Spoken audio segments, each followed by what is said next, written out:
everyone. Welcome back to Checked Out Podcast Retail Stories, episode 27. Can you believe it? 27. And we are here, and it's going to be a great episode. We're really excited about this episode. But first of all, we have to make sure we thank our great sponsor, our great partner, www.paskillalliance.org. You want to find out where to play, where the best place to play skill games, go to www.paskillalliance.org. They will answer all your questions involving skill games. They're a great retail partner. They're great for fraternal organizations and nonprofits across our beautiful Commonwealth. And in this episode, Doug, I'm going to talk about, my trip to Cleveland. It was an interesting trip to Cleveland. Charlotte had a meltdown at the Rock and Roll Hall of Fame. I burnt my hand pretty severely on, I don't know if you can see it there, but pretty bad burn at this coffee place, Mideastern Coffee. And they were like, it's very hot, very hot. Well, it was very hot. Yeah. But whole thing, unbelievable weekend. It was a nice weekend away, though, with the family. Well, I hope your wounds heal because it sounds like a pretty wild trip. Can't wait to hear about that. Hey, guys, if you haven't been with us before, we enter the retail wildlands of the grocery store and retail establishments, and we talk about the crazy things, including one of our favorite segments, Retail Stereotypes. This week, we're going to talk about the lady or the man that builds a nest and leaves the cart there for somebody else to collect. And, we're going after corporate word of the week. It's going to be, a little low-hanging fruit. We're going to talk about a little low-hanging fruit. And, we're going to also talk some King Charles II. And guys, Ima Bean's inspiring us today to talk a lot about coffee. This episode's dedicated to one of our favorite beverages, hot coffee. And with that said, we're going to talk about the retail trends around it, including the emerging market in China and the best flavor out there, which might be related to a cookie. And the crown jewel of episode 27 is definitely our interview with our great partners, great friends, Scott and Alex Davis of Ima Bean Coffee, who also make Checked Out Podcast Roast. Guys, can't wait. Let's get right into it. Ryan, what's happening this week? Well, this week I went to Cleveland. This weekend, it was Doug's weekend on call, your weekend on call, and Friday we left for Cleveland. Bran, Charlotte, and I went to Cleveland, and we had a great weekend together. But it was funny, when you look on the surface of something, you think, "Oh, that's great. I'm a big music fan." Paul McCartney and Wings exhibit is opening at the Rock and Roll Hall of Fame. Charlotte, even though she's young. Wait, who? Paul McCartney and Wings. Yeah, who? Charlotte. No. What? The first part. Who's that? Brandy, my wife. No. What? The first part. Who's Paul McCartney? Paul McCartney? I'm just kidding. It's an age thing. Everybody knows Paul McCartney. Hopefully. Jeez. If you don't, Google it. Google it. Yeah. But anyways, so I'm thinking, okay, this is great. She loves music. That's how she gets to sleep at night. She likes the Beatles. It's going to be great. Well, typical family trip. Everything's great. Friday night, we're in the hotel pool. Everything's good. Well, then Saturday, wake up to go to the Hall of Fame, and boom, 20 minutes before our appointment, Bran gets a migraine. Now, to her credit, she fought through it like a warrior poet, man. I mean, she was locked in. Said her migraine. Here we go. Get to it. Char. Nap time. Pre-nap. Meltdown. Goes through that. I'm like hiding her in corners, trying to keep the noise down. She falls asleep. Now, Bran, it's funny. It was like I was leading an army. We go in with 3. Then I get one down soldier with a migraine. She taps out, goes back to the hotel. We're down to 2 soldiers. Then my other little soldier starts going wild. And then so she finally calms down, goes to sleep. Now I'm going through the heart of the displays, all my favorite music, trying to really enjoy it and get into it while keeping the baby asleep. Unbelievable.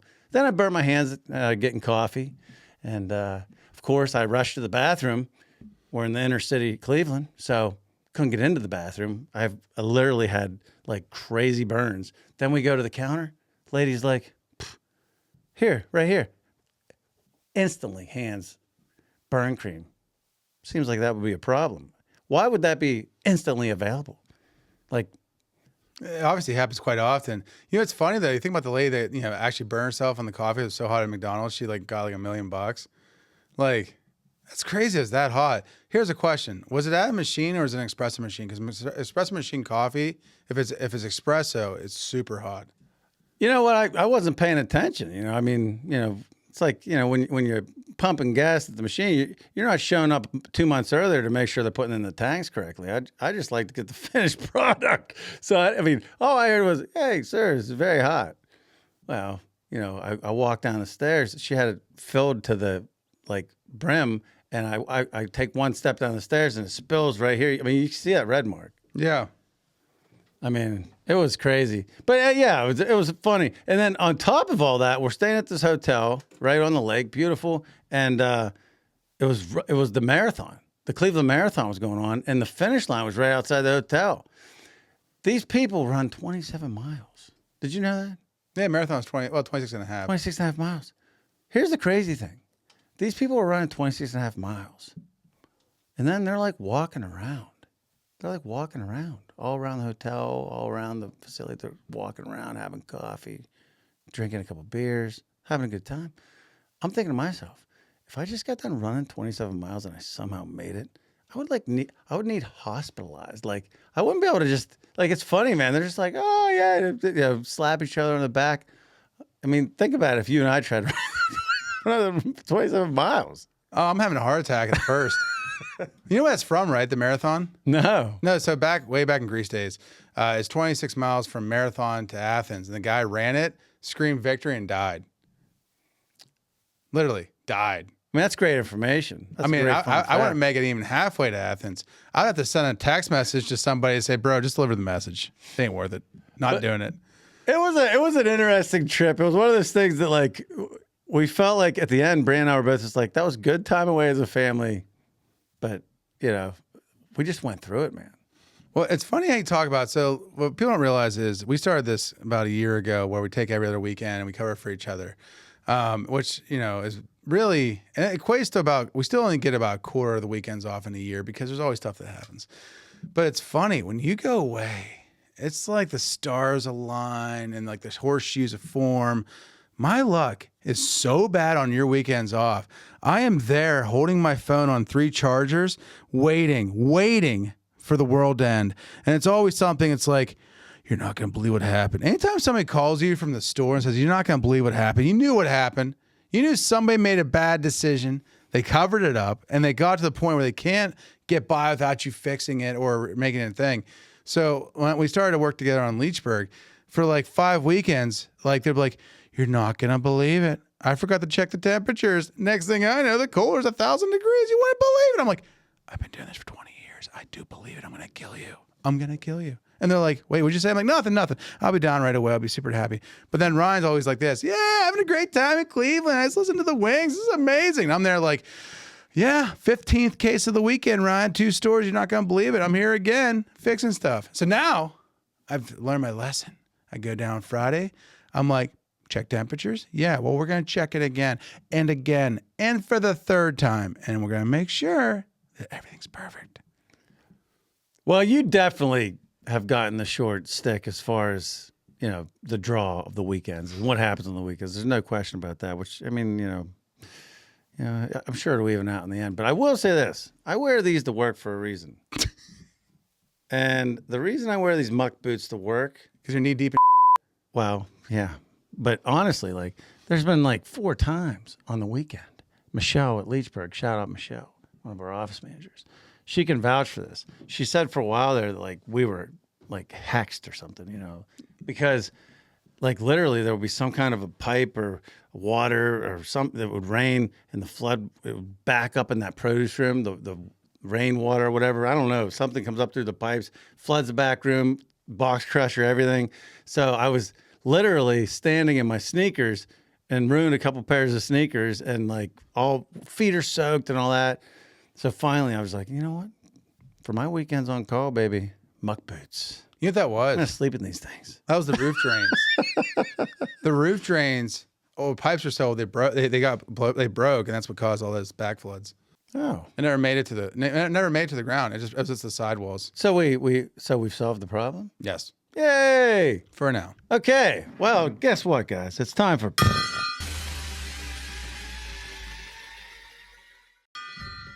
This week's retail stereotype.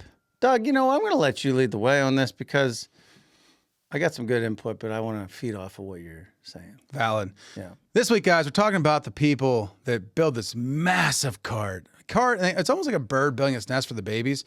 They build this cart, and then just like this, and they just push it in some random aisle. Now, some people are small nest builders. They'll just like get one thing of ground meat and be like, meh, I'm going to leave this thing as behind the cereal aisle. Boop. But no, this week is the let me build a nest cart abandoner. It's so annoying. I mean, that's so annoying. And it's such a hassle for our people because they build this nest, they leave it in the aisle, and then our people find it and they got to reverse shop it. So now you're paying people and they're taking time out of what they need to do. Everybody has lists of all the things they need to do. And now they're spending all their time reshopping something. And, it used to be in the old days, even today, you see an empty cart in the aisles, usually means there was some form of retail theft. But when you see the full cart, I wonder if it's a thing. I don't understand because I've seen this so many times. It's like I'm almost full cart of groceries. So like, what, at that point, you just decided you didn't like the fact that we only had 10 of the 14 varieties of whatever you're looking for, or there was something that happened there? Or do you think it's something where they maybe realized they don't want to spend that much money on groceries? Or do you think it's something where they're in the middle of the shopping experience, somebody's like, hey, there's a party going over at Jimmy's. You got to be here right now, though, Jim. You wouldn't believe what Jimmy's doing. Get over here right now. Do they just leave their cart? Like, what do you think happens there? So the Germans have a word for this. It's called the Geist, which is ghost or phantom. I mean, I truly believe that people are just unprepared for life. Just like us, how we're always running around just hoping our mics will work. Same thing happens in this. They go to the store, they get through most of the shopping experience, and they're like, oh, I forgot my wallet. Instead of the embarrassment of going through the checkout and say, I'll be right back for this, they just skip it.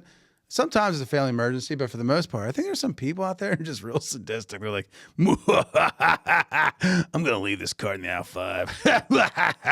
I love the laugh because it is. It's like absolute villain behavior because you're just disrupting the operations of the store so much. And, it's just, I just don't understand like how that happens because they're taking their own time. It takes a long time to amass a cart of groceries. So like they've obviously invested quite a bit of time in getting to the point where they're just, so it's just like, what would cause, it's like, trying to figure out ancient Pompeii, like, what was everybody doing when all of a sudden, Yeah, don't be that guy left that cart. He's like, I don't want this M4 of wine. I'm going to leave it here. 3,000 layers a year, they're going to find it. No, again, it's just a very troublesome thing. And, you just wish. I mean, I wish it was kind of like, it was like a bank robber. They leave a note. Why don't you leave a note? Hi, sorry, had to go. Bye, something. That's great. And adding on to that, as a way for us to like make sure that doesn't happen again. Left this card here because, you know what? You didn't have Tide Pods, extra whatever. So that's a deal breaker for me. I'm leaving this card here. Hopefully you get it in the future so this doesn't happen. That's great. We ordered in that variety and never happens again. Give us a way to improve so that doesn't happen anymore. It'd be fun if you were like really, really rich and had nothing better to do. Can you imagine finding out who that person was, taking the card and just putting it on the front porch? Just randomly, just poof, here you go. That's funny. That's funny you said that. And then film the reaction video. Yeah. Be like, what? They're like, why is this? Oh, Sprankle's got me again. Yeah. Actually, stop the behavior. I wouldn't mind if that actually goes on. If we get to the point that people are buying cartloads of groceries and leaving it on people's doors and they're buying it at our store, I actually encourage that. It's a great prank idea. I suggest doing it starting tomorrow. We're going to call it the full cart challenge. Yeah, full cart challenge. Be the nester. Yeah, beautiful. It's a Friday nightmare, though. So, guys, if you're out there, be better. Leave a note. Leave the card. Tell somebody about it. And the biggest thing is you don't want to waste food. So please tell somebody up front, hey, maybe there's some fresh items in here. I want to take care of that. Or wheel it into the back room, find a cooler, open the door, throw it in the cooler, and close the door. Wait, you're going to walk in the back room? Yeah, but don't do that. Just take it to your buddy's house and leave it as a prank. It'll be funny. It'll be a great story. But right now, Doug, do you remember origin story of the week? Do you remember? You were little. You were really little. But do you remember our sister Laura, who we love very much, and she helps us every day at the Leechburg store and beyond? Do you remember one of her tendencies when she was probably 12 and under?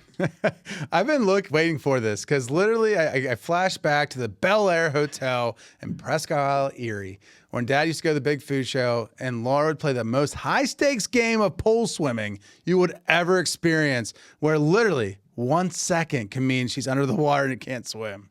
I mean, let's keep in mind our sister has a lot of strengths, but she's not very aquatic. I mean, she's still, I don't know if she knows how to swim totally to this day. She has about as much aquatic ability as a bison out west. Yeah, I mean, it's just not her thing. She's got a lot of strength, but it's just not her thing. But yeah, she had this thing. She was like a little thrill seeker. Like starting honestly at the age of like 4.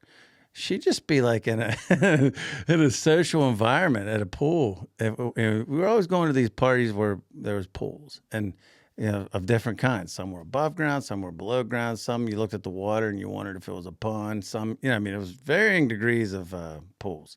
But no matter what the pool, man, she saw a pool. They were just like, she had this instinct. It was just like a thrill. She would just run and jump into the pool. And she didn't know how to swim. She didn't care if she knew how to swim. She'd laugh the whole time. Oh, yeah. It was like she was the original cart nester. She looked over and made sure everybody wasn't watching, and she's like, and she'd jump in and start laughing as she was choking down water. I was at that time, I was a year younger than her, but I was bigger, so I'd like swim and save her. And I remember the Bel Air pool, the lifeguard lady comes over and she's like, "Sir, can you please, is your sister able to swim?" I'm like, "No." So then Mom would make her like use the edge, like do the edge, and then she'd wait for Mom to not look away and jump back in again. Oh, she was just crazy like that. But the funniest thing was you would have like adults that weren't in swim gear, like diving, jumping into the pool. It was this frantic situation. The best was when it was like a small above ground pool, and you already had 15 adults in there on a 100-degree July night. And all of a sudden Laura just kamikazes it into the pool, and then you have other people jumping in the pool. It was this chaotic, disastrous mess. But I mean, we were thinking about what to say for origin story. For some reason, coming into summer, I just was thinking, I can remember her to this day. And, I was always like around, but I wasn't close enough to be the first one on the scene. And I just remember like, I would just see this like person running and jumping into the pool. Yeah. Laura watches this. So, hey, Laura, there's your pool jumping story in case you forgot. Well, Ryan, that leads us jumping right into the corporate word of the week. And as always, I look forward to this segment talking about fruit. Yeah, low-hanging fruit. It's a corporate term for like when you're going through, we were just talking to our producer about the everybody's got a million things in their mind every day and tasks you want to complete. And there's always this like dozen or so that are like pretty quick hitter. Like you can get it done with the least resistance and knock it off the list. And a famous football coach once told me that if you get up every morning and you pick 5, he didn't call it low-hanging fruit because he wasn't corporate, but I forget what he called it, but 5 tasks that are easily done and you knock them out right away. You make those your first 5 things. Just like the idea that, okay, I got up and I got these 5 things checked off. It like sets you up for the rest of the day. And it's funny, the low-hanging fruit, I was thinking about this, like I do that. I take, in my day, I might have honestly 50 things I want to get accomplished. And I do try to pick out like 4 or 5 that I can, boom, bang off the list, get myself feeling good, get into a good vibe, trying to feed the momentum for the rest of the day, And as always, we talk about the history and the low-hanging fruit. It actually started out the physical low-hanging fruit, abundance of product. And then it talks about how the first American, which was in 1909, a man by the name of R.A. Pryor, basically had the first print version of low-hanging fruit, talking about the tree being abundant and everything else. It's funny when we talk about the history and as it continues to develop into like it's always usually the physical into the hypothetical, and then the corporate word, the passive aggressive version is my favorite. Come on, Ryan, that was low hanging fruit. Why didn't you get that? That was easy. But you can't say that. You can say, yeah, that was low hanging fruit. We should have got that one done. And just like assuming, the position of the other person. And, it's just funny that every word in the corporate language can be used as a very nice general term for it. And then there's the passive aggressive causing rage. And HR. Yeah. Like the sales manager, the guy's real proud or the girl's real proud of making this sale or doing whatever and throws it in there. and right away minimizes the effort. Oh, you way to take advantage of the low hanging fruit. Like that's like very passive aggressive way of being like, good job. I mean, that was so easy. Good job. Anybody could have done it. And it's funny if you think about it. So they did a study on the metaphor, and it's actually wrong. So although it's easy to grab the low-hanging fruit, the best fruit's on the top of the tree where the sunlight gets most access to it.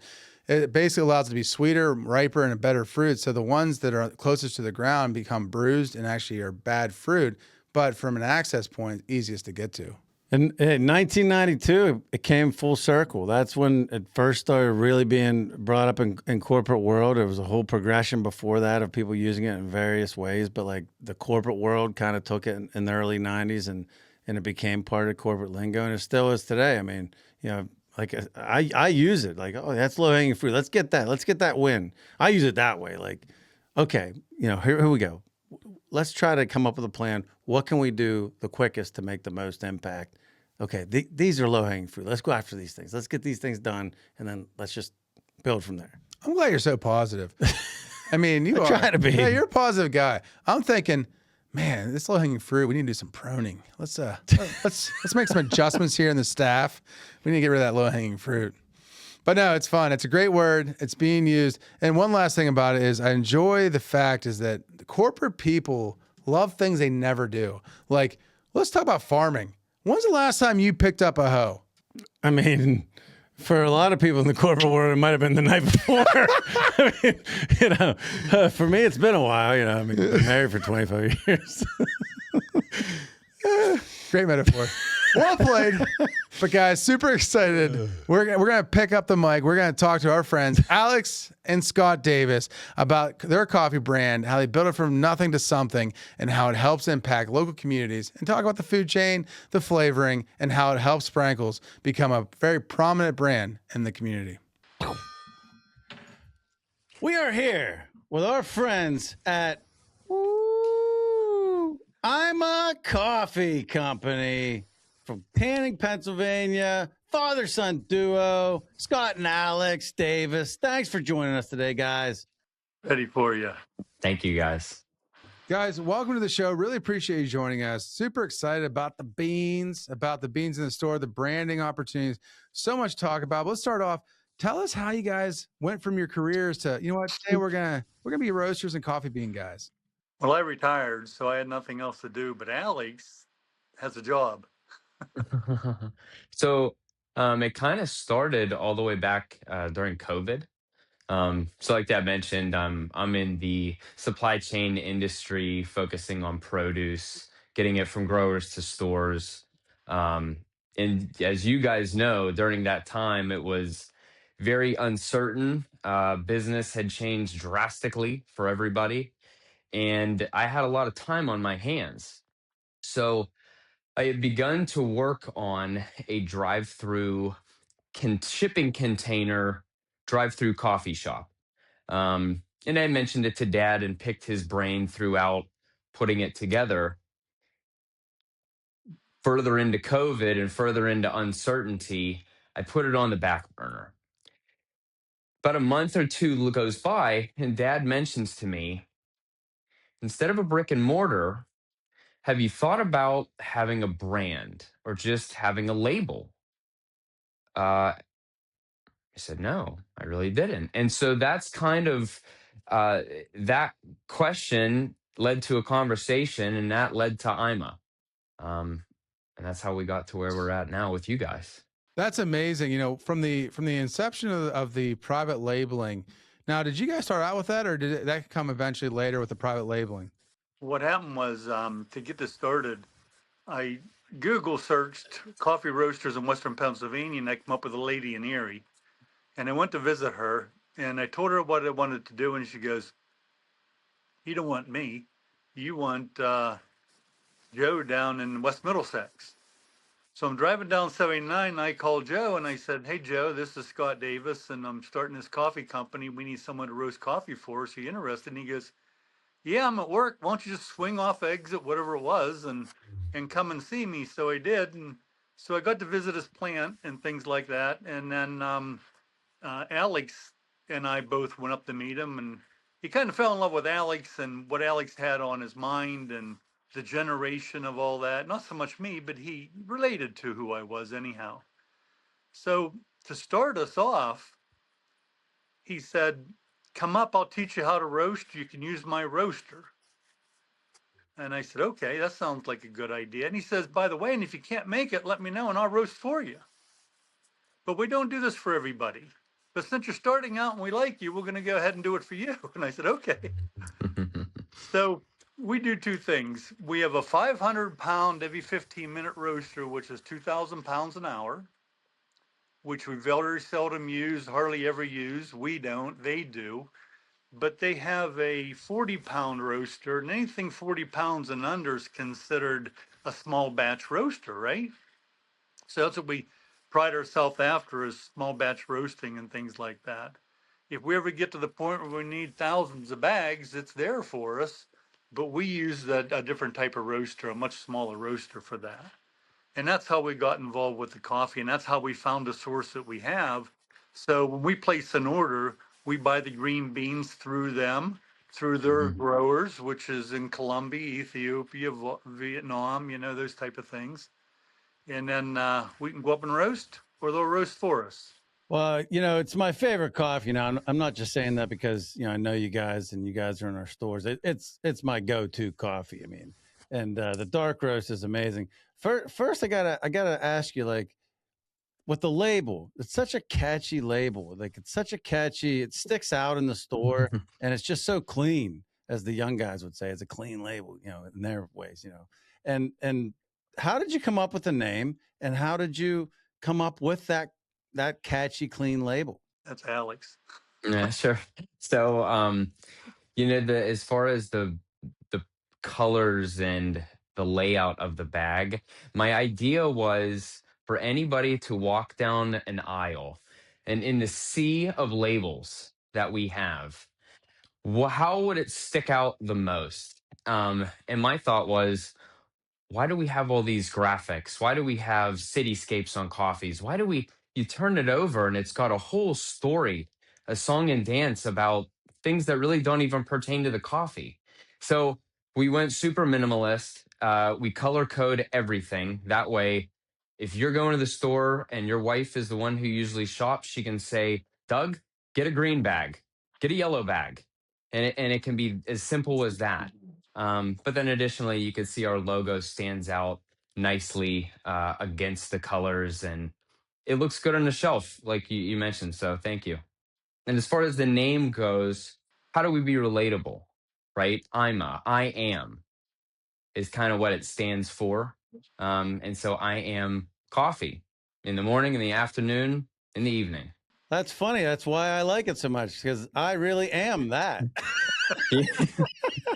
And it's funny you mentioned the color, because Bran, my wife, was just in the Saxburg store the other day, and she's like, which one did you want? And I said, green, dark roast. I said, Yeah, green. absolutely. Yeah, like, it's funny. You hit, man. I mean, if I'm your target customer, target audience, you did good there. I'm glad we're on the synchronicity, Ryan. Yeah, that's great, man. That's great. Remember the thrill of your first childhood game, maybe tic-tac-toe? Genuine Pennsylvania Skill Games recaptures that excitement, offering easy-to-play, win-every-time experiences at your favorite local spots. Imagine a game where a little skill consistently turns credits into cash prizes, a game you can enjoy with others and even help them win. No need to just imagine. Genuine Pennsylvania Skill Games, championed by the PA Skill Alliance, are real. Go to paskillalliance.org for more information.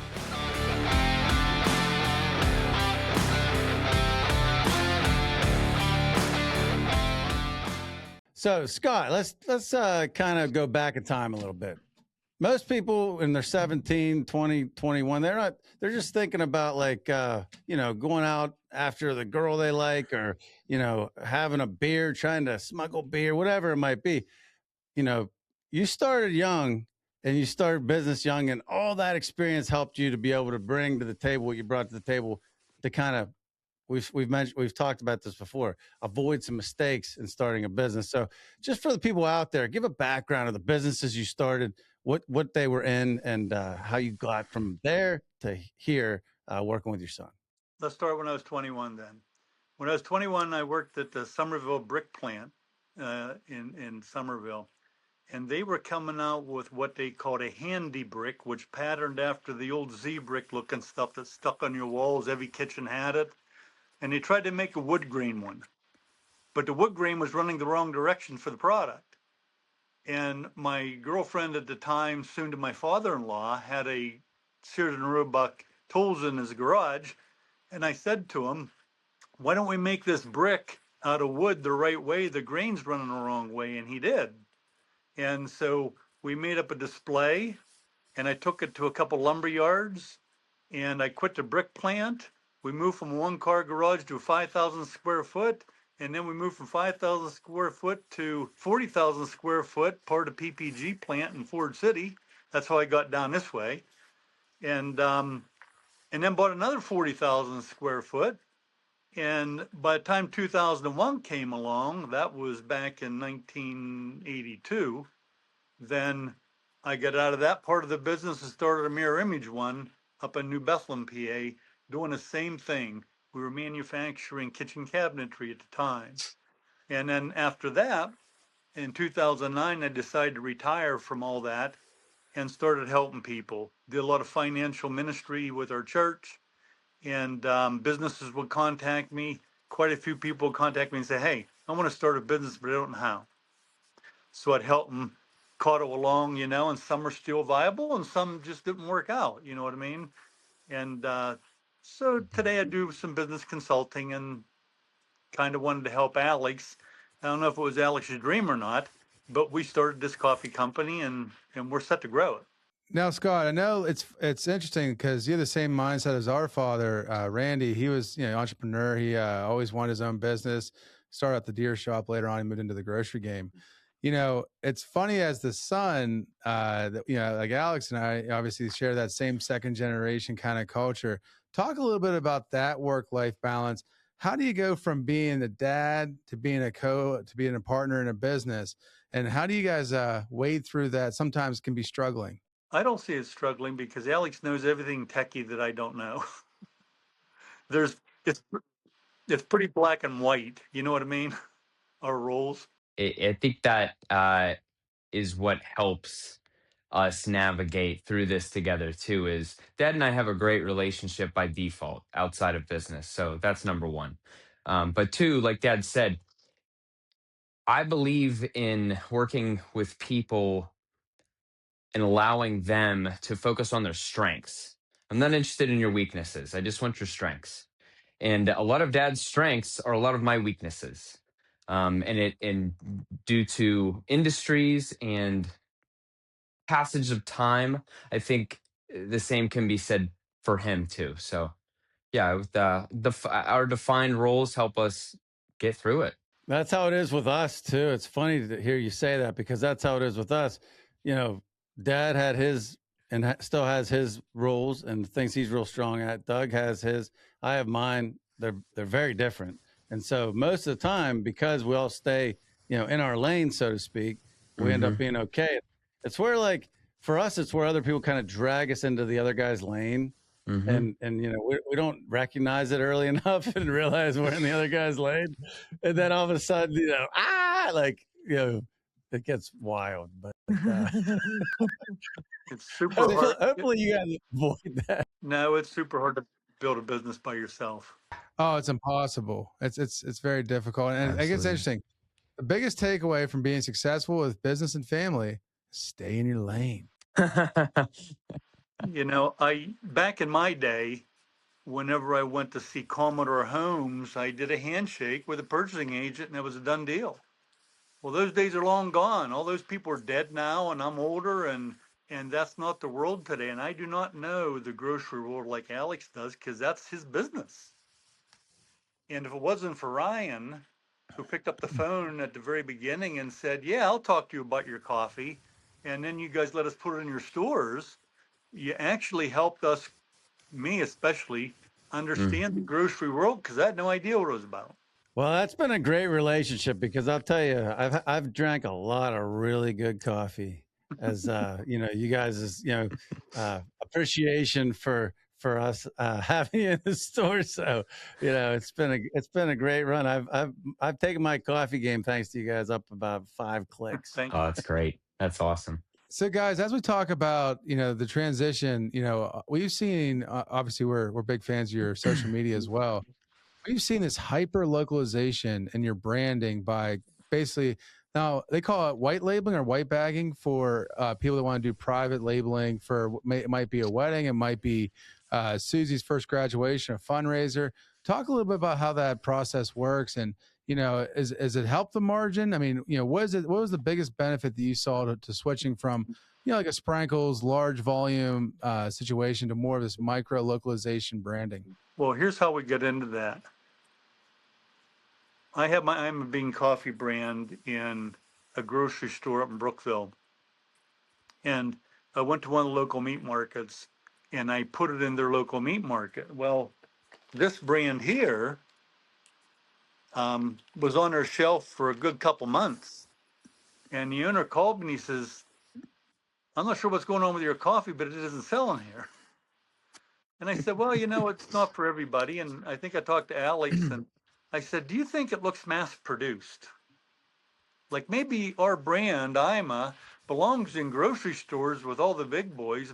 Maybe it don't belong in a mom and pop shop of, a few workers, a meat market or a bakery or something like that.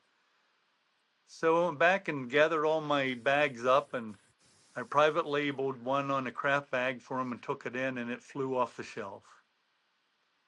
And I said to Alex, we got to get into this private label stuff because people buy that small quantity, small batch roasted type of coffee over our Ima in these certain situations because of the mass produced look. And that's what started it all. If I could add Yeah. to that too, Dad. So you guys know very well, private labeling is huge in retail right now. I mean, if you go to a Giant Eagle, they have almost a 1-for-1 product. If they have parsley by McCormick, they have parsley by Giant Eagle, and that's just the way that the industry is blowing. So with the opportunity that you guys gave us to private label for your stores, like Dad said, through muddling, and doesn't that look great too? It looks amazing. I think that kind of gave us a light bulb moment, that these smaller shops, meat markets, um, single location grocers, things like that, they don't have it in the budget to buy the quantities that it would take to private label something, right?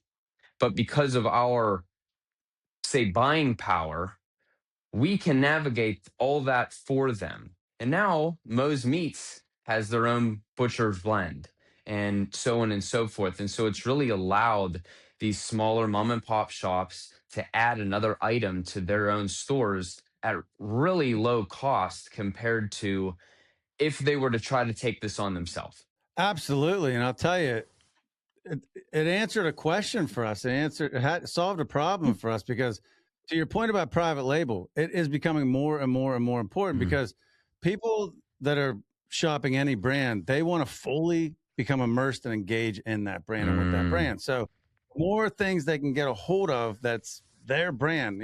Sprankles isn't our store. It's our customer store. It's our employee store. They're the ones they own it. So it's their store. Like my store is Sprankles. Like when we hear that, that's like a beautiful thing. Yeah. And the more that they can get that is Sprankles only or exclusive to only people that are shopping Sprankles, the better. So to your point, yeah, for us to go out and try to, like, no one's going to talk, none of the big coffee producers are going to talk to us or we're not going to be able to have enough quantity for them to fulfill orders. Sure. So you guys really, by offering this to us, it's really cool. And now, the podcast and the podcast blend coming out. I mean, like, it's just so cool. It gives us another level of relationship with our customers. Totally. And also it's pretty darn good product as well. I mean, so That people helps. that do try it, they're gonna love it. That helps dramatically, to be honest with you. Like, it's not like they take it and it's got this bite and they're like, "Oh, what is that?" Like, I like Sprankles, but my God, dang. no, I mean that's not it. It's like, whoa, I like Sprankles. I'll try this coffee, and then they take it home. It's like, whoa, this is primo. Absolutely. Yeah. And then they get to look at you in Doug's face. So, well, that too. Yeah, it doesn't hurt having us on the counter, reminding them to watch the podcast, right? that's what I'm saying. Guys, I have a question about coffee beans. So I heard like some of the old baristas I talked to, we're in the process. Megan from Main Street Bakery took over for Shepherd's at our Saxburg location recently. But I was talking to Jess, and she says that sometimes older beans taste better because of the aging process. I guess after you guys roast it, like having that oxidation a little bit and a little bit just of time actually makes the flavor like change slightly, and it makes a better flavor than if you just pull it out of the roaster and then grind it and make the coffee. Is that true? If I could take that one, Dad, it's 1,000% true. Everything that is involved with the process of a coffee bean from sprout, to roast, everything makes a difference in how that coffee bean is going to taste. Elevation, weather for the season, soil degradation, nutrients in the soil. There's so many different factors. The equipment that they use to get through the fields and harvest the beans, that all matters.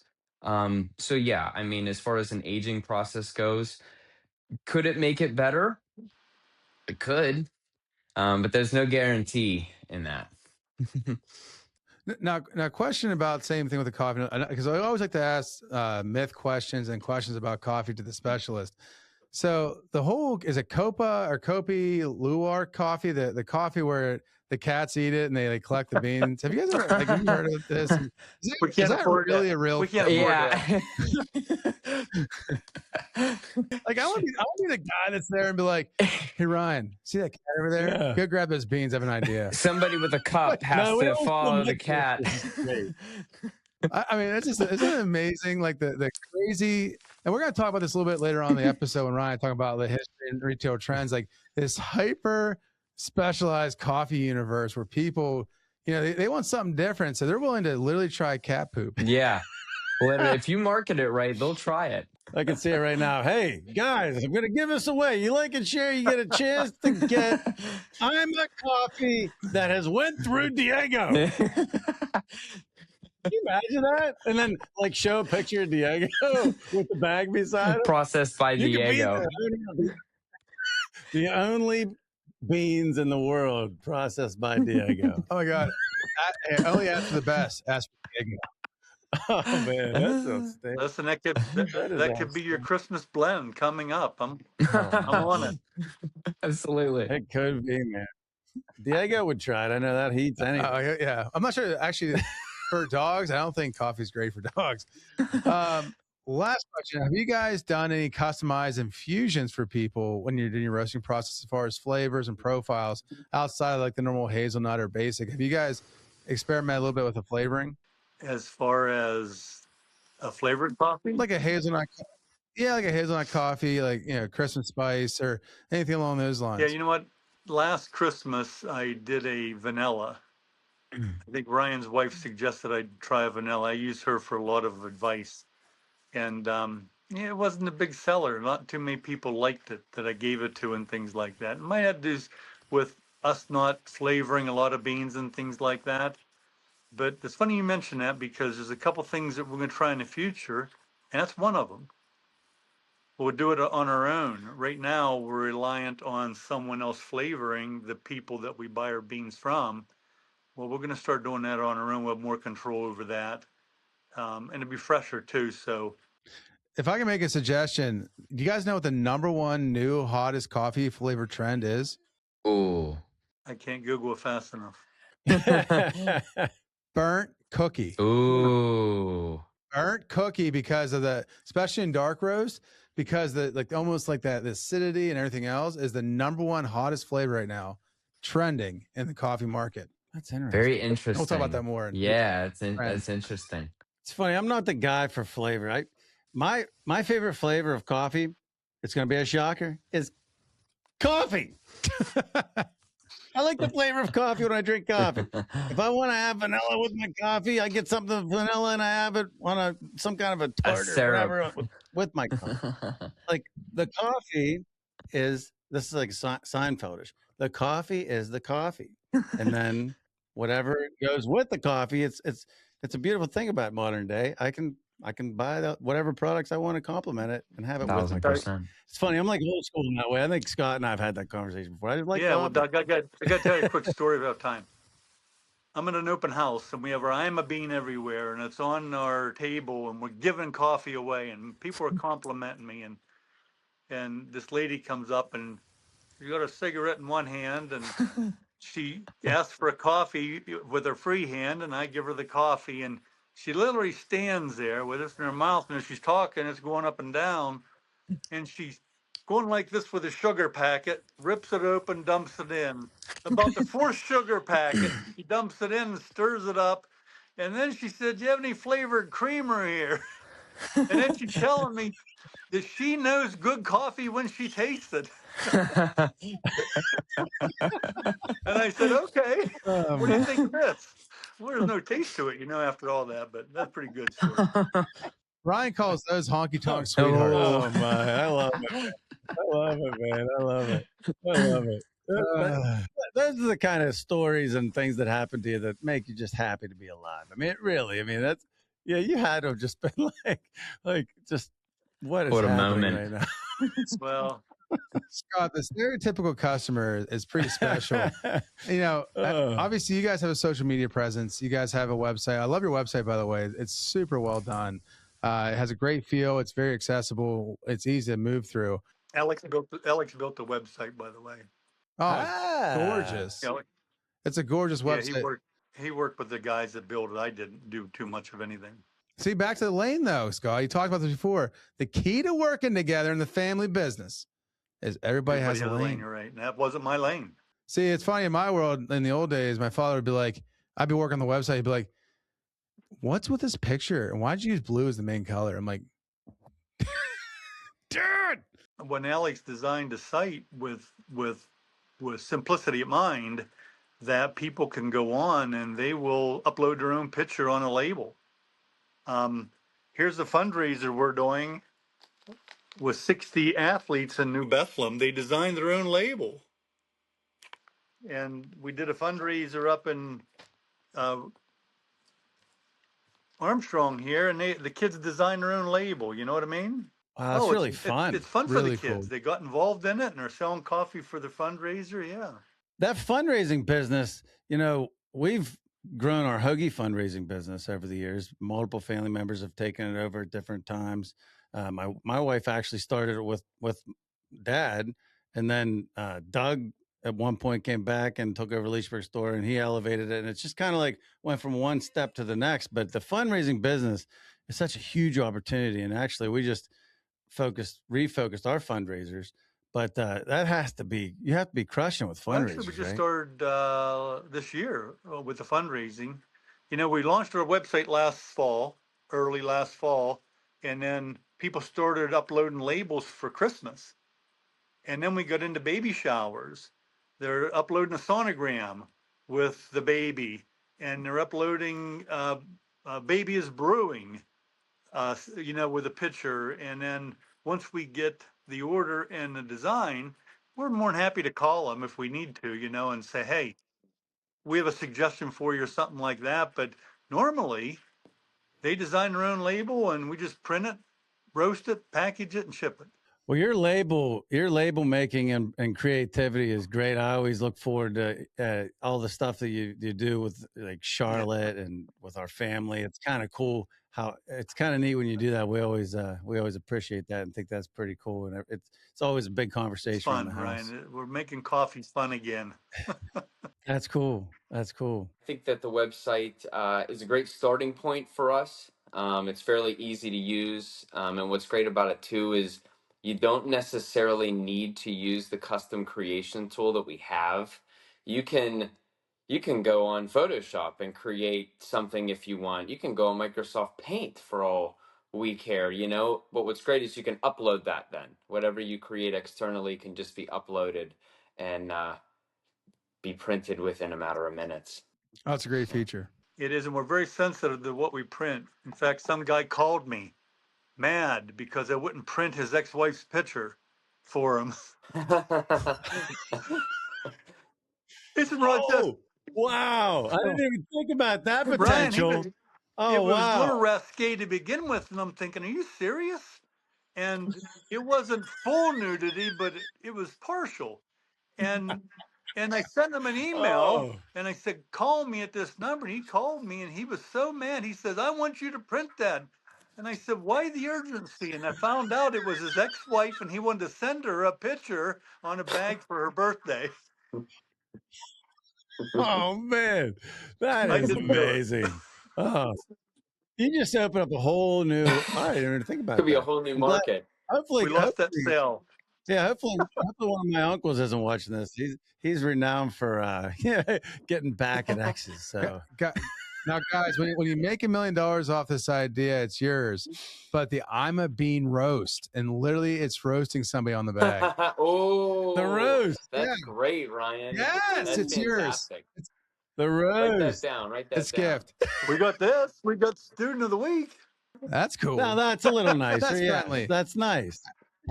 I would bury the idea on your page a little deeper so you can't It'll find be an it. external link. But It'll yeah, no, send the you to a roast. second page of our. Yes. That was a good job getting us back on the rails on the tracks there, Scott. Brian. Well, Scott and Alex, we really appreciate you guys coming on the podcast today. It's so much. It's cool beyond just being a roaster, being a community member, and supporting the community the way you guys do through the private labeling, through supporting small businesses, and great coffee. You know, it's a really an honor to work with you guys. Really appreciate it. Is there anything we missed today you wanted Your to go over? podcast roast launches Friday morning. Podcast roast, Ron, show it. Where is it? It's hiding here somewhere. This isn't the final version, but there's going to be a lot of great giveaways. Scott has the final version. I'll let him show Well, it. this Mine is isn't your the final. whole bean here. Look at that great logo. Oh man, We're gonna put that on the guy looks like he just it looks like he just cut through about 4 cords of wood. I love So it. we got the whole bean and we got the ground, and they're espresso dark, so it don't get any richer, fruitier taste than the whole bean dark does. Yeah. Lots of oil in it. There's gonna be great giveaways, man. It's gonna be fun pushing that out there. I can't wait. Yeah, it looks spectacular. Well, thanks again, guys, for being on the cast. We really appreciate it, and we're gonna keep on drinking coffee, selling coffee, and utilizing that beautiful small batch hand roasted Katanning PA proud coffee. Thanks for everything you do, guys. Thank you. Appreciate that. Thank you, guys. Appreciate it. Thanks for your support. Appreciate you guys. PA skill players seek genuine PA skill games. How can you tell the real from the imitation? The PA Skill Alliance offers a 4-step identification process to help you find genuine PA skill games. 1. Check for logos. Does the machine display official Pennsylvania skill game logos? 2. Look for Powered by Pace-O-Matic. Is it Powered by Pace-O-Matic visible on the game's casing? 3. Assess business reputation. Is the game a reputable business? Genuine PA skill games were not intended to be standalone businesses. 4. Examine game style. Is it a tic-tac-toe style game that offers the option to win every time? Help combat fraudulent skill games by exclusively playing genuine PA Skill Alliance supported games. Discover more at paskillalliance.org. Welcome back, everyone. That was a great interview. Scott and Alex Davis, they do a great job. Ima Bean Coffee. Make sure you check out roast. I mean, it's going to be great. Those guys are awesome.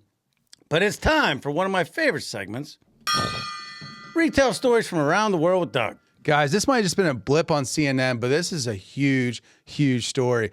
You know, we go from the luxury brands and the arcades of Milan to the wild, wild west of the robotic coffee concepts in Shenzhen. And we also talk about the retail stories about the timing and experience. But, Ryan, there's quite a bit of a brewing over in Asia right now in the coffee market. I'm listening. What do we got? Guys, do you guys realize that most of the coffee comes from South America? It's always known. But the original is actually from Africa. Northern Africa. Africa. Yeah, first coffee. Wow. Yeah. I picture Northern Africa just being like, you see all the World War II movies and stuff. You know, I picture it just being like Saharan, like no trees, just like all sand and desert. Well, you're watching too much of the desert fox going around in his tank. Good old Rommel there. You need to worry about what's going on in Hong Kong right now. They are perfecting coffee in China.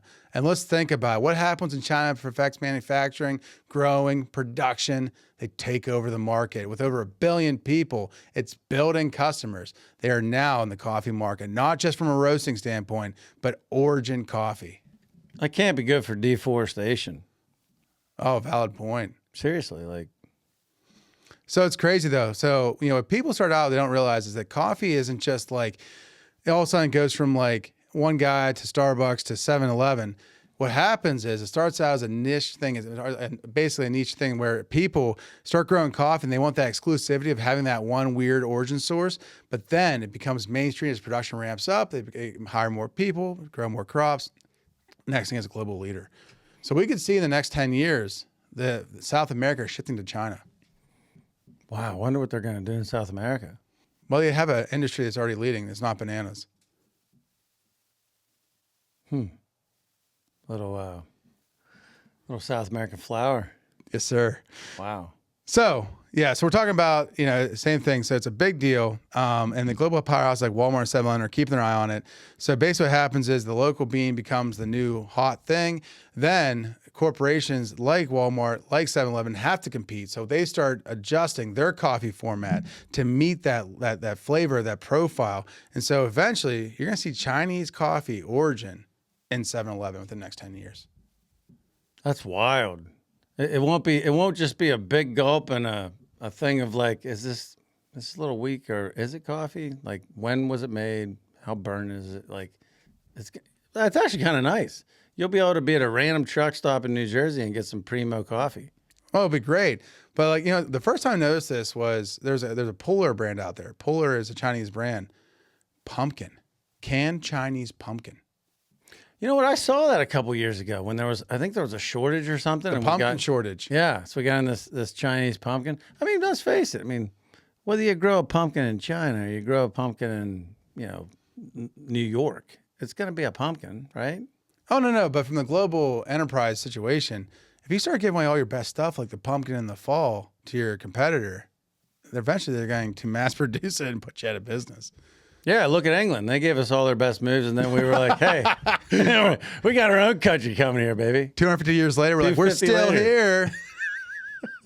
We're still here. You tried to rectify this in 1812. Nice try. You might have burnt down our White House, but we still said we're free.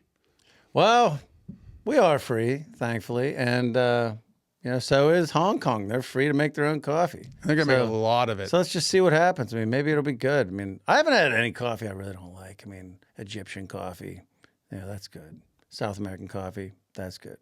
Coffee brewed and containing, or, you know, roasted and containing PA, it's amazing. So, hey, let's see what happens. Yeah. And worst case, you know, let the best man win. Best coffee win. Best coffee win. Be the best bean you can.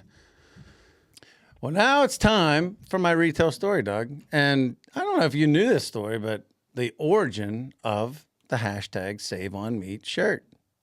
Did you know the story? Well, no, you and Turney worked on it together. No. Well, I mean, that's how it started. But I mean, that's how it like developed.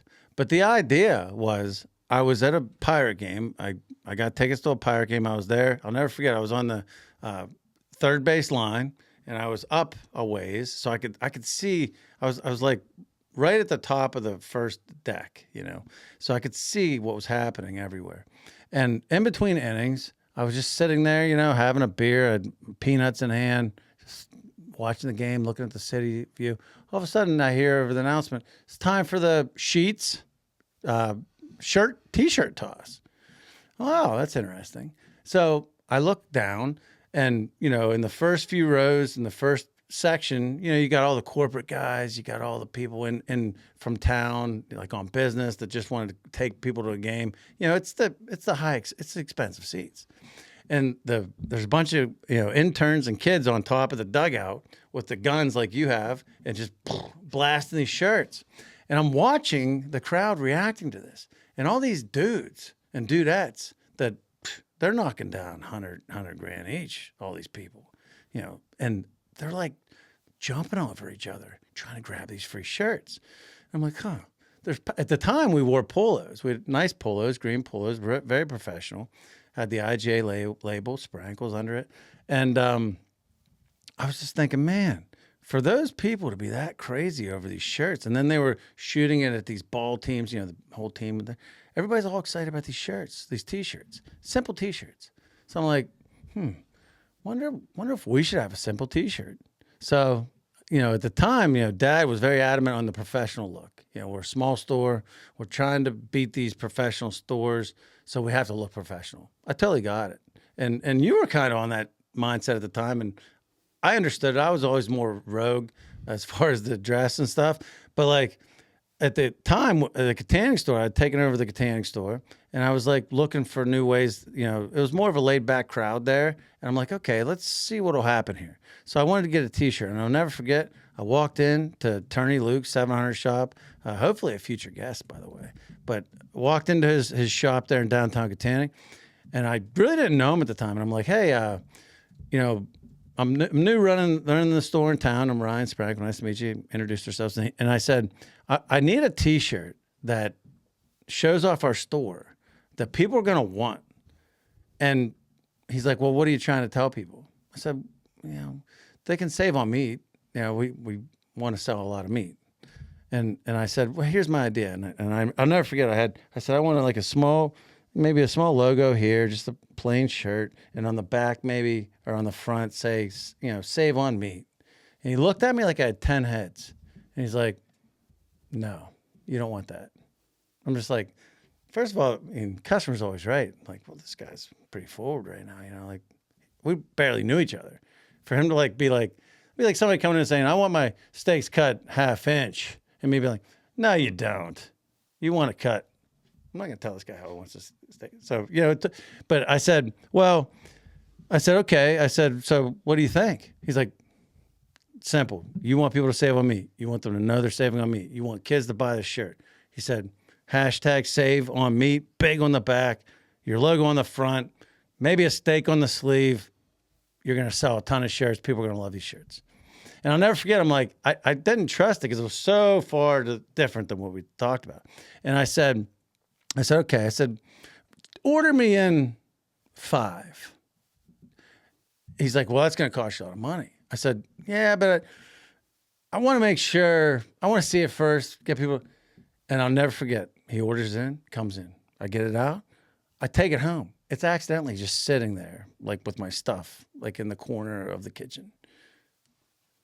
One of the kids sees it. Wow.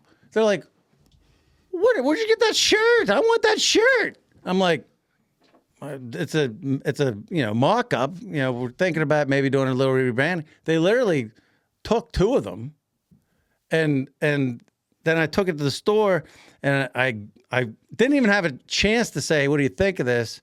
Manager and the cashier, oh, I love that shirt. Did we get those shirts? I'm like, done, baby. That was the beginning. And then all the shirts we have since then have just evolved from that basic original shirt. Well, it's amazing from a shirt standpoint. If you talk about branding, how important it is, some of the fun facts is the shirt's been in every state in America, as far as a picture sent to us from a customer. Over 6,000 in circulation. 6,000. You're talking about a shirt that goes out there. And to the same point, the brand's on point. It's a cultural thing. People get behind the rallying of it. It's about value and it's about local. It's pretty cool. And to your point, when we go to food shows, people are like, hey, what's the new shirt? What shirt are you working on? What's going on? And we went back to the small logo and still in the big in the back, small logo up front, and then some sleeve work. And, you know, there's been everything from sushi shirts to Valentine's shirts to Family Feud shirts to, I mean, literally, there's been every theme of Sprankle shirt out there, and it's been pretty cool. One thing I want to do this year for, is it Labor Day? Is I want to do a Cape Out for Community shirt, green, fall, long sleeve. That is an amazing idea. Why haven't we thought of that idea? As my son says, who's 4, me don't know, me just guess. No, honestly, like it's a great idea. Like that's a no-brainer idea, but it is so cool to see that. And one thing I think is cool too is like we had done save on meat before, like subtly, but like that was the first like splash save on meat. And the cool thing, one of the coolest things that I experienced to this day is when I go into a random place, or I'm going by a random place, or I'm driving my truck, which is branded down the road, and people just break out into a chant. Like, no one tells them, hey, it's time. It's just, save on meat, save on meat. I mean, it's so cool. Like, and, you know, it's funny. It started off with just watching them, the sheets, you know, shirt toss. Then Turney, you know, having the, you know, audacity, like having the courage really to be like, hey, you want it this way. And it was so smart of him to do it, because now I know he's being straight with me, and like I can trust his judgment. And that relationship's been really good as far as development of our shirt, the evolution of our shirts. What's 12 times 6,000? 720 grand. That's how much you spent on shirts in the last 6 years. Ah! Are you sure it's not 72? Tell me the math again. Let me just make sure. Like, that was my initial. $12 times 6,000. 12 times 6, 72. $1,000 in 6 years. Oh, thankfully. I was like, I was going to say, Matt, I could have retired on that. well, I'm glad we didn't do that. 72 grand is still a lot of money. But the nice thing is, I mean, we sell a lot of the shirts. The goal is always to buy enough shirts so that we sell enough shirts to pay for the shirts for our employees. And usually it works out pretty close. It's pretty close. And then we do a lot of giveaways. And it's good. It's just good. It was funny. I have a new neighbor. He was walking his dog wearing one of our Valentine's shirts. I'm like, hey, nice shirt. He's like, yeah, it's a local grocery store. And kept walking. I'm like, he had no clue. That's amazing. That's like the Save On Meat chant. Yeah. It's so cool when it's organic like that. People get behind it like that. Well, no, but he didn't know who it was. No, that's what I mean. That's great. Oh, he's knew about the store. Got it. Like the fact that he was proud of the store. Like, he thought you were just another guy. He's like, yeah, that's my store. That's my store. Yeah. It's my store. You want to go? I'll go right now. I'll go all day over the store. Hey, like, Ryan- that's awesome. Ryan looked a little bit in West Katanning. We can tell. Talking about my shirt. Talking about my store. Well, hey, you know, speaking of drawing a line, boom, we're going to draw a line. That's a good sign. That's a Good great, sign. great sign. Time for Retail Trends with Doug. You know, we also about, you know, we talked about coffee. It was great conversation with our boys at Ima Bean. Great about coffee. But now we're going to get in the nitty gritty of it. We're going to talk about what is hot right now in coffee. No pun intended. That's a good one, too. What's hot right now in coffee? We're talking about this new trend that's blowing people's minds that we've been waiting for a long time. Kind of like ranch on wings. Same idea. We're talking about what's new. There was a kitchen mistake that turned into one of the best coffee flavors out there. Let me guess. Somebody like made an accident in the kitchen and that led to it. Usually it's some kind of a story like that where there's a mistake. And then if somebody's like, well, that tastes great, you know, like what I thought IPA, you know, like that whole thing. Well, this is burnt, but not the idea. Somebody came up with burnt cookie coffee. Burnt cookie coffee. I'm trying to put my head around that. I mean, I like burnt, a little charred cookie. Like I do. Like, yeah, the burnt cookie, especially the ends. Yeah, I like that. And I like coffee, but like, I'll just take both, like, individually. I'm not about mixing the flavors like that. Well, it's a completely different like profile. It's like this, almost like a smoky, caramely, like very like, especially with like a dark coffee, more acidic. It creates this like blend. It's like this burnt cookie magic. You know, like, did you ever have like the brownie bites where they're just like the charred brownie pieces? I have, yeah. That was real hot a couple years ago. I have, yeah. Same idea, but with coffee. Yeah. I think it's just a great, you know, from their standpoint, it's like, hey, how can we get this dude to spend $4 more a bag? It's brilliant. Well, yeah. I mean, it's like the guy that threw mushrooms into coffee for a while. There's like, we're going to put some lime and mushrooms in this coffee. I'm like, what's the percentage? He's like, 1%. I'm like, that doesn't do anything. He needs 5 milligrams. He's like, it's not about the numbers, Doug. It's about the idea. I don't know if I like the idea of psychedelics in my coffee. I mean, you know, all of a sudden, you know, I'm there. I'm like, oh, good. I got my morning joke. Whoa, what is that? Well, you know what Willie Nelson did? Oh, geez, Willie. Are you ready for this?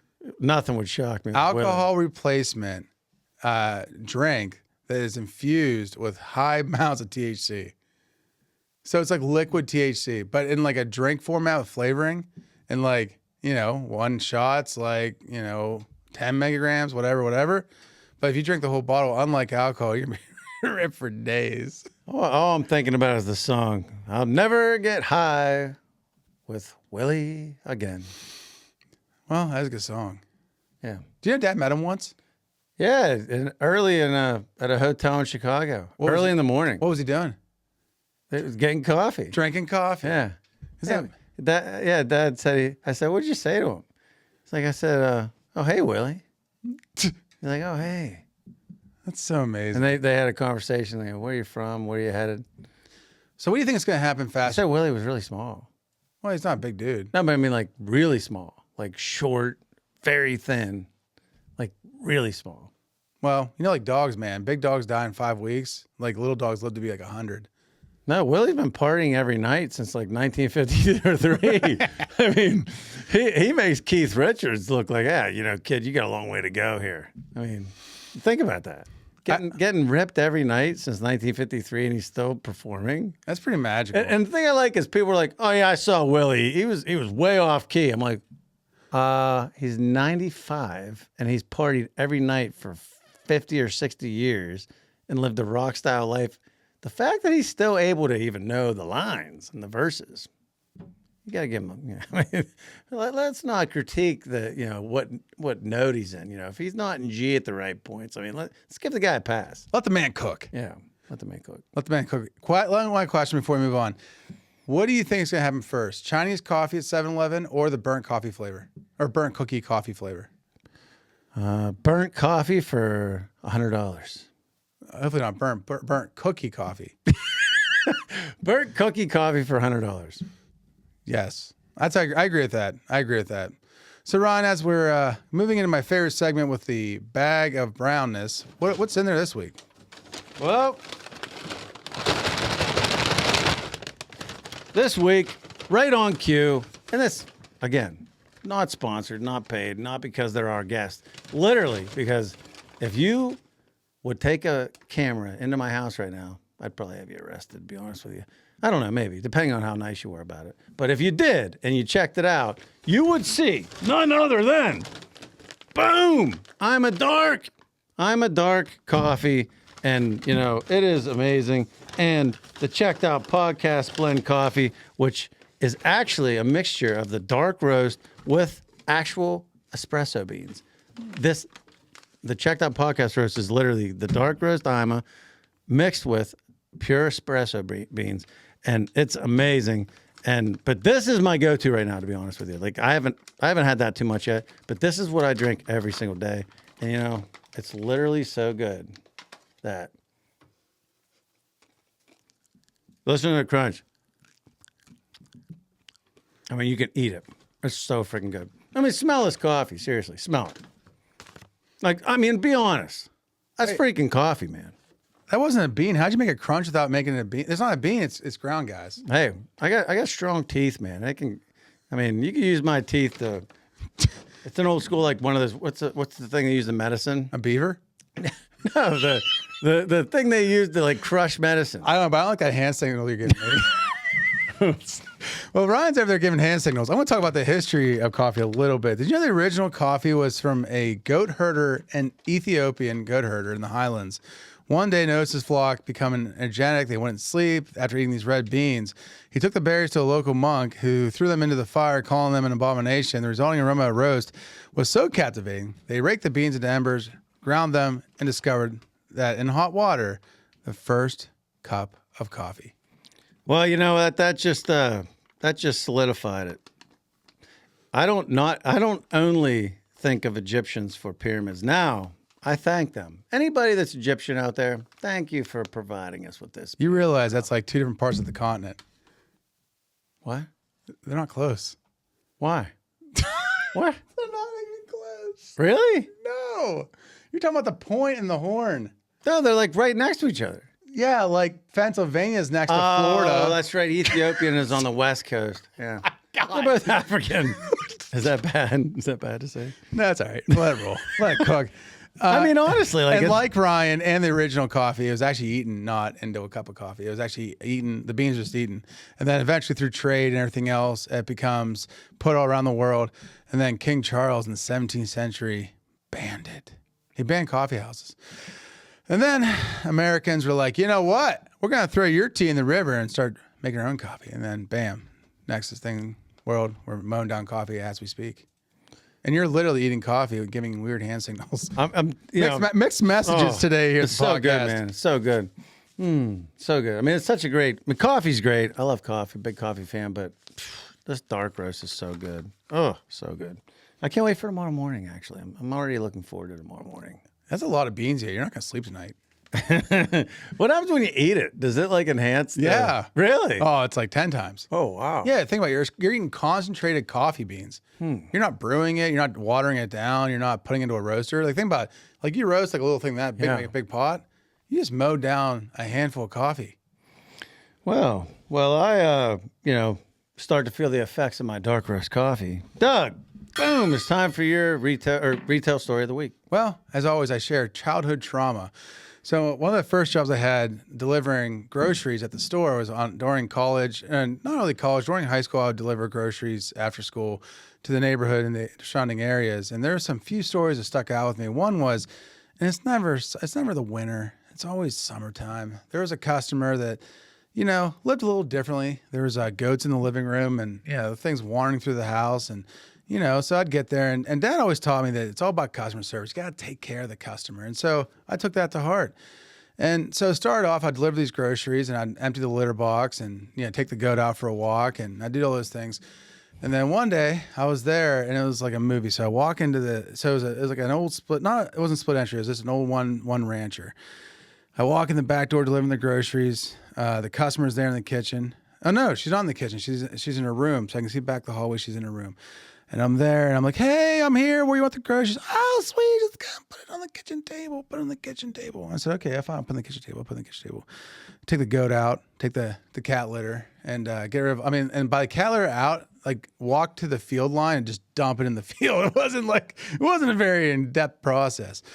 So I put the goat back in, put the litter box back in. I'm like, hey, is there anything else? I'm going to get going. And mind you, it's like 95. It's hot. The smell of animal and other things. And she's like, hey, sweetie, I need you to do me one more favor. I'm like, it was like a movie. It's like, yeah, what do you want me to do? I need you to help me put my socks on. And I'm like, what? Yeah, I need you to help me put my socks on. So I go back and this person's in a chair and I'm there and I'm like, okay, I can do this. And like any horror movie, it's not shorty socks. It's not a modernized sport athletic sock. It is the old fashioned roll up to your hip socks. I mean, these things are the longest socks I've ever seen in my life. And it's hot and I just want to get the heck out of there. And I'm like, okay, fine, I'll put the sock on.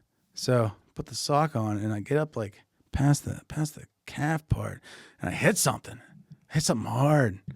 And I'm like, what the hell was that? What's going on? Why isn't the sock going up any further? Here, whatever you call that front part came down past the kneecap. And because you're sitting, it was blocking my sock position. So I had to like use my elbow to kind of move some parts around and I get the first sock up. And all of a sudden the goat starts it's again, in my life is a bunch of like audience members, the goat in the background screaming, bah! And the cat is trying to find the litter box, scratching, the smell and like the heat. There's no air conditioning and like this, it's just hot and humid. Smells, scents in the air.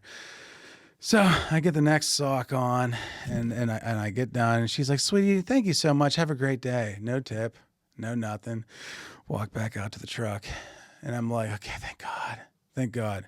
And can I tell you, that wasn't the worst part of the day. It got worse.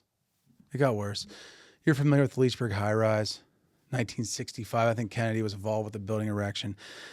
Go to that building, I go up to the top floor and there's a customer there that, bigger gentleman, real big. I mean, like I'm a big guy, like probably twice my size.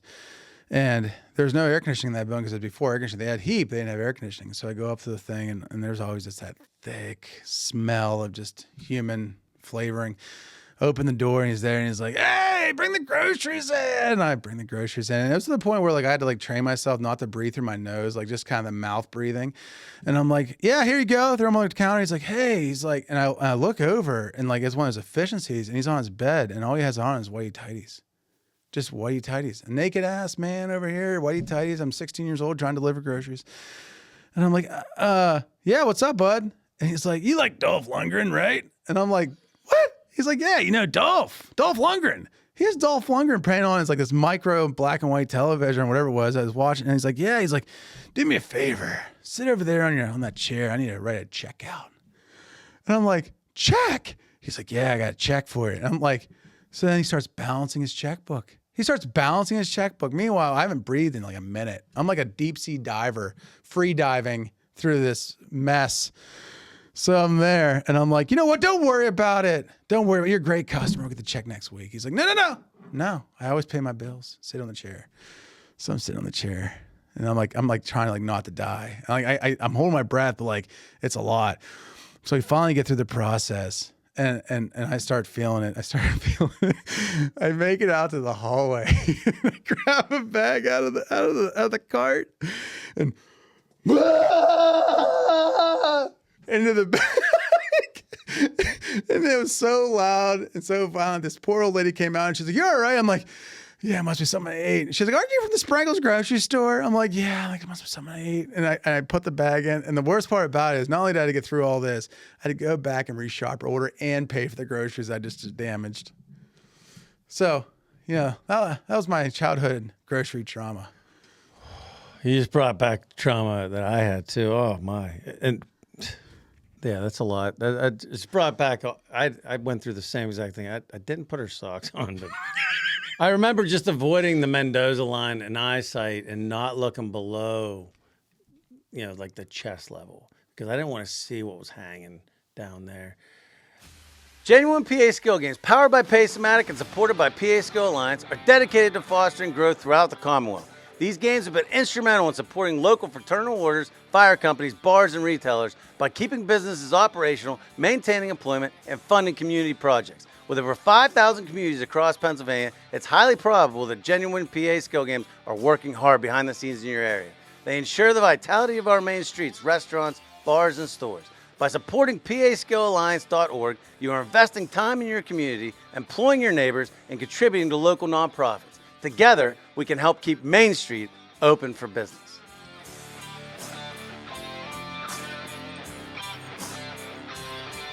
And they had a farm. And do you remember why we went to such extent to make sure that they were taken care of? Do you remember? I do remember, because later on, well, beyond that, that wasn't the reason though. No, that was the reason. The reason we went so far above and beyond to take care of these guys, it was the old couple, the man and wife. They were both like 85 years old, constantly yelling at each other. It was like they were in some comedy series, but they really weren't. I think they actually wanted to kill each other. And there was farm animals raining outside, inside, coming in and out of the house, doing whatever they wanted to do. It was a wild scene.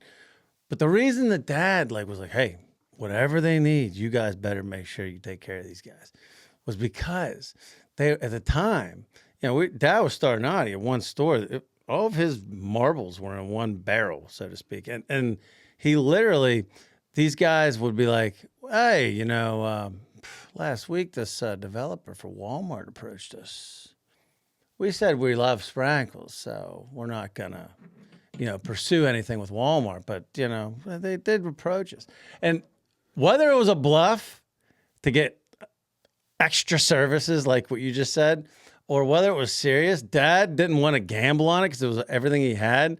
So that's how it came to the point that you're changing socks. I'm trying to, shoot chickens out of a particular room they didn't want it to be in anymore. We're doing all this stuff, going through all these hoops for $100 a week.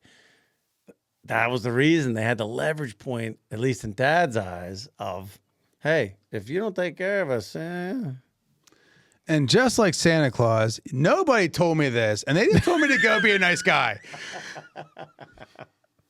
My whole life's a lie. That's a true story, man. You could ask Dad. Well, no, I thought it was afterwards they said no. I didn't know it was the whole time, you weasels. The whole time, they whether it was true or not, they held it over us, and it forced us to do crazy things above and beyond the call of just delivering groceries on their behalf. Because if they weren't bluffing and Walmart would have come in at that time in that location, we would have been smoked, and we probably wouldn't be here today talking about it. So it was all about, we got to keep these guys happy in case. It was either the ultimate bluff on their part, or they were sincerely pro Sprankles and just wanted credit for it. Either way, we couldn't risk it. So we had to just change her socks and deal with whatever it was hanging in front of those legs. Why would you tell me? I mean, it's like anything, it's like A Few Good Men, you can't handle the truth. I could have handled the truth. I don't know if you could have handled the truth at that point. You were young. I mean, hey, I think there were some things that you just need to be protected from. You know, when people wonder why I try to tunnel out of Leechburg, that's why. I have the freaking warden over here lying to me about my taxes, and I'm just trying to be Andy Dufresne, get through a sewage pipe, literally out of the building. I'll give you the government. That was classified information. Okay. You know what's not classified there, Ryan? This week, in retail history, the original coffee of Maxwell House wasn't named after a person. It was named after a hotel in Nashville, Tennessee, when grocer Joel Cheek created the blend. After the hotel guests raved about it, the hotel bought it exclusively and made Maxwell House. Wow. What a genius. I mean, he was just trying to, it was kind of like what Scott and Alex were talking about, creating a private label for that place that was special, made it special when people come there. And it's just crazy when I hear stories like that, because all he was trying to do was sell to this hotel and give them a label that they would keep buying coffee. In his wildest dreams, no way would he have thought that it would. I mean, it's all over the world. Well, and do you know the original story of the Good to the Last Drop? Like you see it everywhere. Yeah. It's originally attributed to Theodore Roosevelt. Allegedly took a sip at Andrew Jackson's estate and said it was good to the last drop. It was actually made by an executive in marketing, and it was created by none other than Maxwell House. Whoa! Wait a minute. They used the president. They like said that the president said that and he didn't. Well, they said meh. They just didn't say no. That. No, I mean, he's lucky. If you try to pull that trick in modern day. What are you talking about? Did you see the LA mayoral race where the guy's using the other person in AI videos? Yeah, I guess. But I mean, that's a, again, no pun intended, bold move. Dark roast. Yeah. But, I mean, that's wild. But hey, it obviously worked. That guy hit his quarterly bonuses, I guarantee it. And what's crazy is it was bought by General Foods in 1925 and became the number 1 best-selling coffee brand in the United States, holding the crown nearly a century later until the late 1980s. So much money that the Cheek family built a mansion in Tennessee that later turned into an art studio, art and history museum. And now it's all over the universe. There's no shelf, there's no retail shelf you go in that you don't see some form of Maxwell House on the shelf. Well, no, I mean, and if you go back not too long ago, before like all the crazy coffee flavors and the Starbucks of the world and all this coffee in-store experiences, Maxwell House used to be one of our best items in the ad. Like if we ran like a Maxwell House $4.99 big blue can, I mean, we were yelling at Jimmy to order another pallet, and Jimmy's like, "We already sold one. I don't have to move another pallet. Move another pallet." Well, we talked about the Kraft truck that we used to buy the truckload sales. Kraft bought Maxwell House is one of the Kraft brands. And so that would always be a staple in the Kraft truck. You'd always have a couple pallets of Maxwell House coffee. And at the time, it kind of shows we're starting to get a little older. The massive Maxwell House, you're right, we could put it at $4.99 in the ad, sold pallets of it. And the big thing was that people said that there were additives put in. That's why there was so much coffee in there. That really wasn't true. Oh, I mean, it seemed pretty good to me. I mean, I just had Maxwell House a little bit ago. I mean, it's definitely not like Ima. It's not Kraft, but it's still solid coffee. It's stood the test of time. It's stayed good to the last drop. Well played, sir. Well played, guys. Well, that was a great episode. We dived into so much, but first we want to thank our friends at PA Skill Alliance, representing small businesses, fraternal orders, and organizations across the Commonwealth of Pennsylvania, help keeping the lights on and people employed, and Main Street alive. For more information, find out at paskillalliance.org. That's a wrap on this episode 27. Great episode. We went everywhere from Cleveland to arguably next to each other, not next to each other. Look it up for fun. I think you'll find I'm wrong, but Ethiopia and Africa. I mean, we went over the world, Hong Kong in this episode. It was a fun episode, a well-traveled episode, Doug. It was well-traveled, and we can't thank enough our guests, Alex and Scott Davis of Ima Bean Coffee, talking about local retail, local branding, creating their own coffee brand, and how they maximized it, becoming super local and supporting small brands with private label coffee. And after this episode, if you want to pull a prank on your friends, hey, that's fine. That's actually encouraged as long as they use the product. Obviously, don't waste it. But don't come into the grocery stores, any store, and leave a nest, leave a cart in an aisle. Don't do that. And if you need a blow and go to start a car or a long sock put on, I'm your guy. Guys, thank you so much again. Appreciate you guys following the cast. Means so much. Now we're on Spotify. We can listen there, YouTube, all the traditional social media channels. And as always, guys, we can't do what we do without you. And we also can't do what we do without our friends at Pacematic, without our friends at www.pascalealliance.org, helping fraternities, helping small businesses all over the Commonwealth of Pennsylvania every single day to be a better version of themselves. Thanks to Pacematic, thanks to Pennsylvania Skill Games, and www.pascalealliance.org. Thanks to all of you for following. Make sure you follow, subscribe, and hey, we'll catch you in episode 28. Thanks for the support. We can't do what we do without you. Come and see us.